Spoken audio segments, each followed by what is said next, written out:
తెలంగాణ ఇప్పుడు సమాజం behind the sketch ఏంది ఇప్పుడు Revanth Reddy and versus and Chandrababu ఇక్కడ పార్టీని స్ట్రెంథన్ చేయాలని మళ్ళీ ఇక్కడ అవసరం ఉంది, ఇంకా టీడీపీకి ఒక వ్యాక్యూమ్ ఉంది, దీన్ని మళ్ళీ తెరపైకి తీసుకొచ్చి దీన్ని స్ట్రెంథన్ చేయాలనే ఒక అంటే కొంతమంది ఎమ్మెల్యేలు అటు పోతున్నారని చెప్పి ప్రజల్ని ఒక గందరగోళ పరిస్థితిలోకి నెట్టివేస్తున్న నేపథ్యం ఒక ఆలోచనల విషయంలో ఏం జరగబోతుందని అనుకోవచ్చు, ఏం జరగవచ్చు? ఒక్క మాటలో చెప్పాలంటే తెలంగాణ రాష్ట్ర సాధనకి ప్రధాన పాత్ర పోషించినటువంటి టీఆర్ఎస్ తప్పు వలన ఇదంతా జరుగుతుంది. హ్మ్.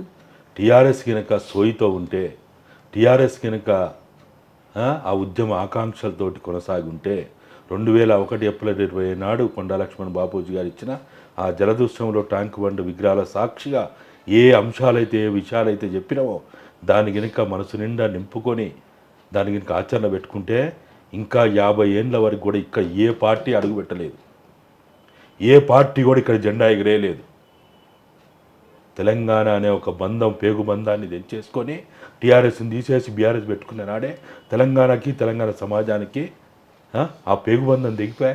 అంటే టీతో బీ మారినంత మాత్రాన పేగుబంధం దిగిపోయింది అన్నట్టుకోవచ్చా? ఒక లెటర్ మారినంత మాత్రాన అంటే లెటర్ కాదమ్మా, అది 4 కోట్ల ప్రజల గుండె ఆవేదన. అది ఇప్పుడు మళ్ళీ టీ పెట్టాలంటారు అయితే మీలాంటి వాళ్ళు?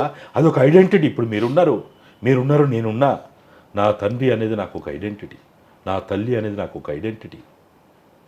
తల్లి అనే 2 అక్షరాలే కదా, తల్లి అనేది 2 అక్షరాలే కదా. మారు తల్లి అంటే ఏంది, మారు తండ్రి అంటే ఏంది అనేది ఉండదు. నా తల్లి అనేది, నా తండ్రి అనేది నాకు ఐడెంటిటీ. నన్ను వాళ్ళు ఏమైనా చేయొచ్చు, వాళ్ళిద్దరు విడాకులు ఇచ్చుకొని నన్ను సాకకపోవచ్చు, నన్ను చదివించకపోవచ్చు, నాకు తిండి పెట్టకపోవచ్చు, నాకు తనుబాలు ఇవ్వకపోవచ్చు, కానీ నా ఐడెంటిటీ ఏది? నా ఐడెంటిటీ ఏది? నా తల్లి తనుబాలను నేను నోచుకోకపోవచ్చు, కానీ నా ఐడెంటిటీ ఏది? నా తల్లి ఆలనా పాలన నేను చూడకపోవచ్చు, నా తండ్రి గోరుముద్దలు తినకపోవచ్చు, నా తండ్రి చిటికెన వేలు నడక నాకు నేర్పకపోవచ్చు, కానీ నా ఐడెంటిటీ ఏంటిది? తెలంగాణ అనేది 4 కోట్ల ప్రజల ఐడెంటిటీ. ఆ ఐడెంటిటీని మనం ఎప్పుడైతే మనం బొందబెట్టినామో అప్పుడే మన పేగుబంధం దిగిపోయింది. ఏమి ఇయ్యాలని అడగరమ్మా తెలంగాణ సమాజం. ఇప్పుడు రేవంత్ రెడ్డిని ఎవడని ఏమంటాడా? నీ రైతు రుణమాఫీ అడుగుతుండా, రైతు బంద్ అడుగుతుండా, రైతు భరోసా అడుగుతుండా, లేకపోతే ధరణిలో ఏమైందని ఎవడని అడుగుతుండా? ఎవ్వడేం అడుగుతలేడు. నువ్వు ఒళ్ళు దగ్గర పెట్టుకొని భయంతో, భక్తితోటి, బాధ్యతతోటి పాలన చేయమని అడుగుతున్నారు. కానీ ఎవరికి తెలియదమ్మా, ఇక్కడ ఈ లంక బిందెలు లేవు, కాలి బిందెలే ఉన్నాయి, ఈడేం డబ్బు లేదు, అప్పుల పాలైందని ఎవరికి తెలియదా? తెలంగాణ సమాజం అంత గుడ్డిది ఎడ్డిది కాదు, అంత సోయి లేకుండా లేదు. వీళ్ళే కాదు, ఆదివాసీ దండకారణ్యంలో ఉన్నటువంటి గిరిజన ఒంటి నిండా బట్టలు లేనలో కూడా తెలంగాణ పరిస్థితి తెలుసు. మరి ఈ విషయంలో ఎందుకు ఇంత జరుగుతుంది కదా, అసలు బీజేపీ ఎందుకు అసలు పెద్దగా నోరెత్తి ఈ సమస్యలపైన ఇంత జరుగుతుంది, విద్యార్థులు రోడ్లపైకి వస్తున్నారు, జరుగుతున్న ఉన్నా కూడా ఎందుకు మిన్నకుండి చూస్తుంది అనుకోవచ్చా? ఎందుకు మెయిన్ అంటే వచ్చి మాట్లాడుతున్న నేపథ్యం తక్కువగా అనిపిస్తుంది? ఎందుకు మేమున్నామనే ఒక భరోసా కానీ, మేము దీనిపైన ప్రశ్నిస్తున్నామని కానీ పెద్దగా ఎందుకు అనిపించటం లేదు? చేయదు. ఎందుకు చేస్తుంది? ఏం అవసరం? కాగల కార్యం ఇంకోటి తీరుస్తుంటే వాళ్ళు రేవంత్ రెడ్డి అనే ఒక శక్తియో వ్యక్తో ముఖ్యమంత్రో ఆయన భుజం మీద తుపాకీ పెట్టి తెలంగాణని, తెలంగాణ బాధాన్ని, తెలంగాణ సెంటిమెంట్ తోటి ఉన్నదాన్ని నాశనం చేయడానికి ప్రయత్నం చేస్తున్నారు. ఎందుకు చేస్తారమ్మా వాళ్ళు? రేవంత్ రెడ్డి భుజం మీద తుపాకీ పెట్టి ఇవాళ తెలంగాణ వాదాన్ని ఇక్కడ లేకుండా చేయాలని చూస్తున్నారు. ఎవరని? వీళ్ళంతా వేరువేరా? టీడీపీ వేరా, బీజేపీ వేరా? టీడీపీ రూపంలో బీజేపీ ఇలా వీళ్ళిద్దరు ఢిల్లీలో కలుసుకొని ఇక్కడికి వచ్చిన తర్వాత ఏం జరిగింది మనకు తెలియదా? అంతొక సినిమా సెట్టింగ్ అది. మనం కన్నారా చూస్తలేమా? దర్శకుడు ఒకడు ఉంటాడు, నిర్మాత ఒకడు ఉంటాడు, ప్రొడ్యూసర్ ఒకడు ఉంటాడు.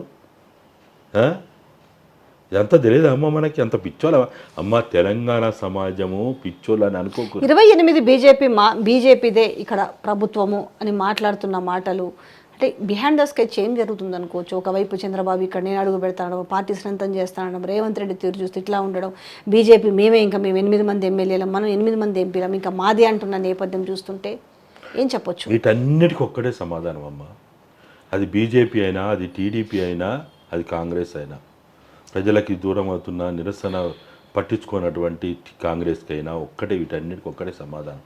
తెలంగాణ ఉద్యమ ఆకాంక్షలతోటి తెలంగాణ అమరవీరుల ఆశయ సాధన కోసం నిరంతరం పనిచేయాల్సినటువంటి ఒక వేదిక, ఒక పార్టీ బలం చాలా బలంగా ముందుకొచ్చినప్పుడు ఈ బీజేపీలు 130 సంవత్సరాల చరిత్రైన కాంగ్రెస్ ఏం చేయలేదు, లేకపోతే 70 సంవత్సరాల చరిత్ర కలిగిన బీజేపీ ఏం చేయలేదు, లేకపోతే 82 పుట్టింది మా పార్టీ ఇప్పటిదాకా మేము ఏమో చేస్తున్నాం టీడీపీ ఎవ్వడేం చేయలేడమ్మా ఇక్కడ, ఎవ్వడేం చేయలేడు.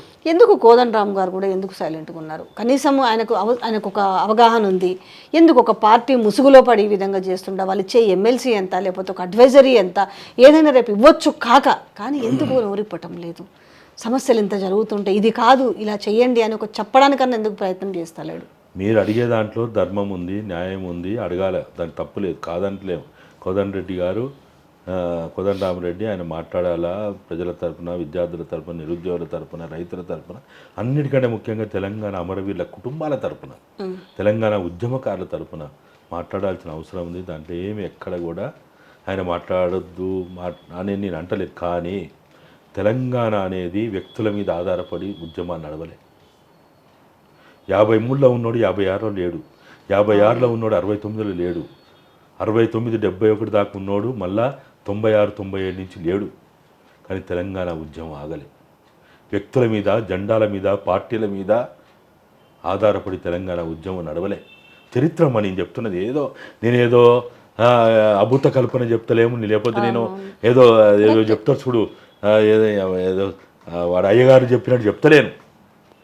చాప కింద నీరులాగా మళ్ళీ చంద్రబాబు నాయుడు అండ్ రేవంత్ రెడ్డి కలిసి హైదరాబాద్ని కబ్జా చేయాలని మన చూస్తున్నారా? నేను అదే చెప్తున్నామ్మా.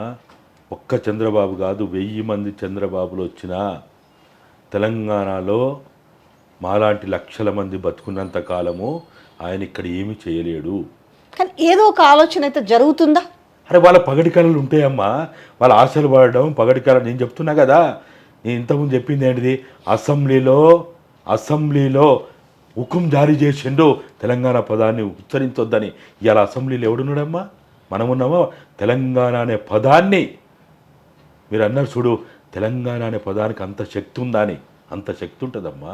తెలంగాణ అనే పదాన్ని ఉచ్చరించడానికి వీల్లేదని